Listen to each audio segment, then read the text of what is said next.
song above earth's lamentation. I hear the real, the far-off hymn that hails a new creation.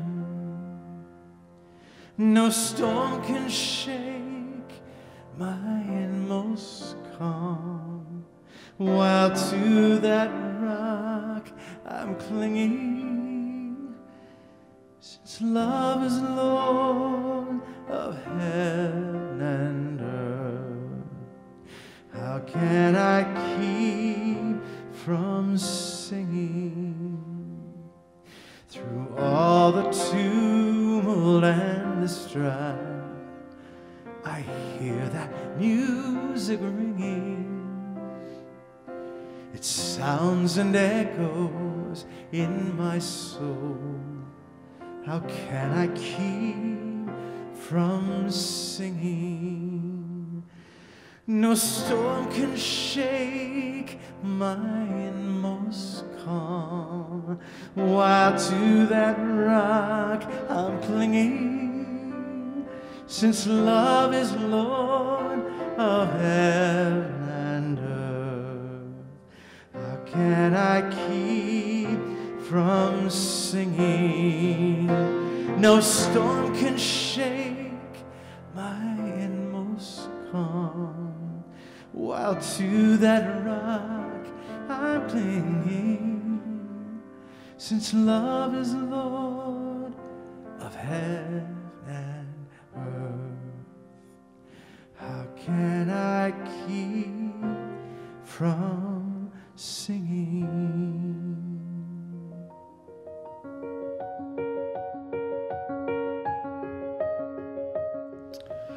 In the game of hockey, there is the reality of an institution called the penalty box. And a player could be charged with slashing, roughing, boarding, fighting, all kinds of miscreant deeds. And he or she has to spend usually 2 minutes, but sometimes 5 minutes for a major, and sometimes a match penalty where he or she gets kicked out of the game. What we hear in the first reading, and I highly recommend you're going back to chapter 7 of the book of Job and hear him complain. He is in a penalty box, and he's in the penalty box and he didn't do anything wrong. He's just being tested by the devil and by God. Would he curse God if everything were taken away? And everything was. Farm, fields, flock, family, friends, all gone. And Job is in the penalty box. And what we hear in the reading today is, woe is me. Life is a drudgery. I feel like a hireling that longs for the shade. My life is a wind. It's going nowhere. And we probably have had Job moments where wondering, what is the real meaning of life? And that can become, for Job it did, and it can become for us a preoccupation. Now there is a good word. I did some remembering and some studying about the Latin word occupare, from which we get the word occupant and occupation and preoccupied.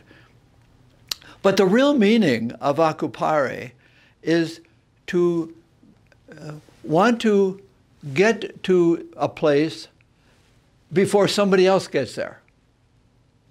So maybe I want to settle buying this house before somebody else gets it, or a car or something. That's occupare. I want to be there before anybody else. I want to possess it. So it's my occupation. What I do is that which I perform when I have already been there. That's a beautiful word. And preoccupation. So Job is quite preoccupied, and we have our preoccupations too. We have Jesus coming in the gospel, and he comes with Simon, Peter, James, Andrew, and John, and they all come into Simon's house. Now, assuming that his wife is there and maybe children, but his wife's mother is there, his mother-in-law, and she is preoccupied with fever. She has been occupied by fever before Jesus gets there. That becomes quite a big theme in Mark's gospel, and we'll see it today in today's gospel. The urgency of Jesus to get to. If you remember in the gospel, he heals Simon's mother-in-law, and she lets go of her preoccupation and then gets into an occupation of service. That the real healing from being preoccupied is the occupation of distribution, of helping others. Jesus didn't say, okay, I've cured you, now you care for me. No, it's a natural thing. The freedom from is a freedom for. A freedom from being preoccupied, of something being there before I am really there. That would be a preoccupation. So that the gospel is, how can Jesus be seen as someone going around trying to reoccupy that which was preoccupied? I know I'm playing with the word, but it helps. So that Jesus heals the mother-in-law, and they probably have a meal, you know. And then early in the morning, Jesus goes out to pray, and we often wonder, how was Jesus' prayer? What was that about? And in my reflection about it, Jesus lets the Spirit occupy him. The Spirit of God that he received at his baptism, he's no longer preoccupied with Simon's mother-in-law. He is getting free from distractions to get occupied again, reoccupied by the Spirit. He's quiet and receptive, but it gets interrupted by the apostles saying, hey, everybody's looking for you. You know, you did such a great job yesterday that they brought a whole bunch of people who are quite occupied with sickness and disease and leprosy and all. Can you come and do your thing for them? And Jesus does a very strange thing. He says, no, we have to go to other villages. We have to go. I'm already occupied. I want to be there before other spirits get there. And when he gets these places, other spirits, demons, leprosy, so he reoccupies. He casts out preoccupants and lets the healing life that leads to service, generosity, distribution, relationship. And that's his mission. He is preoccupied with occupying humanity. Us. Now, what is it? What is all this for us? We can get in the penalty box of shame. We can be occupied. A spirit is there of regret. As maybe a hockey player, when she or he is sitting there saying, okay, I'm not going to cross-check anymore. I'm not going to knock that person with a high stick, hit him in the face, slashing. I'm not going to do that anymore. But right now, I have to consider what spirits, this is the hockey player, what spirits of competition and violence have occupied me that I want to have another spirit of competition and sharing my gifts and teamwork. I'm going to let that spirit occupy me. So we have moments in our own penalty box of regret, shame, inferiority, injury, having been hurt. I'm going to sit here and pout and cry, and I'm not going to be service-oriented, not going to help anybody. I'm in my own penalty box, and I'm occupied by it. That spirit is within me. And it might be I was really hurt, maybe. It really happened. But how long do I let my regret or my revenge take possession of me? That spirit got there before the Spirit of Jesus. And at the Eucharist and in our own prayer, Jesus is knocking at the door saying, as he said to Simon's mother-in-law, arise. Let go of, maybe I can't let go of the emotion. That's true. Emotions linger, especially if we've been hurt. But we don't have to sit in the penalty box of regret or poor me. Not if we've received the Eucharist well. Not if we've received the relationship with Jesus in our own prayer. He's always saying to us, I want to occupy. I am here before any other spirits get to you. And I want to get to you to help you be freed from spirits that have occupied you, because I want to occupy you. And I want your occupation to be a sharing of helping other people out of their penalty box. Spouses, children, relatives, neighbors. Our work is to extend the occupation of God's grace into the penalty boxes of others.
excellent, how excellent, Lord, how excellent, how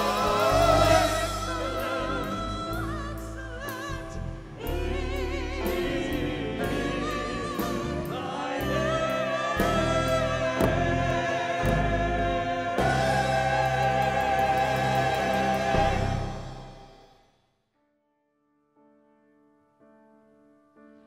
When I am down and oh my soul so weary, when troubles come and my heart burdened be, then I am still and I wait here in the silence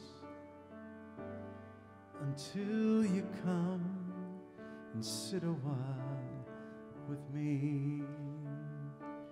You raise me up so I can stand on mountains.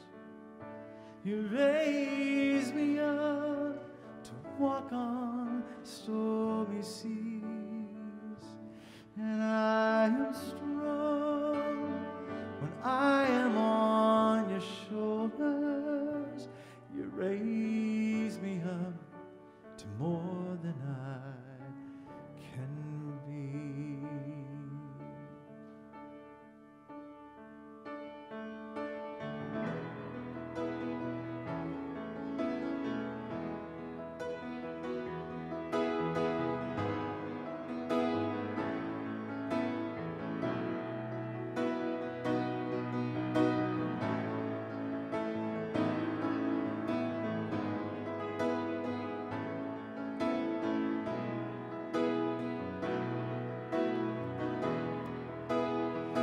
You raise me up so I can stand on mountains.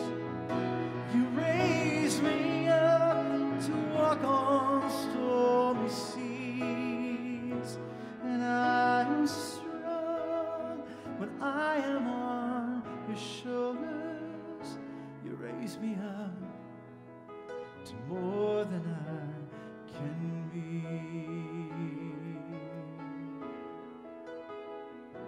There is no life without its hunger. Each restless heart beats so imperfectly. But when you come, I am filled with wonder. Sometimes I think I glimpse eternity. You raise me up so I can stand on mountains. You raise me up to walk on stormy seas. And I am strong when I am on your shoulders. You raise me up to more than I can be. You raise me up so I can stand on my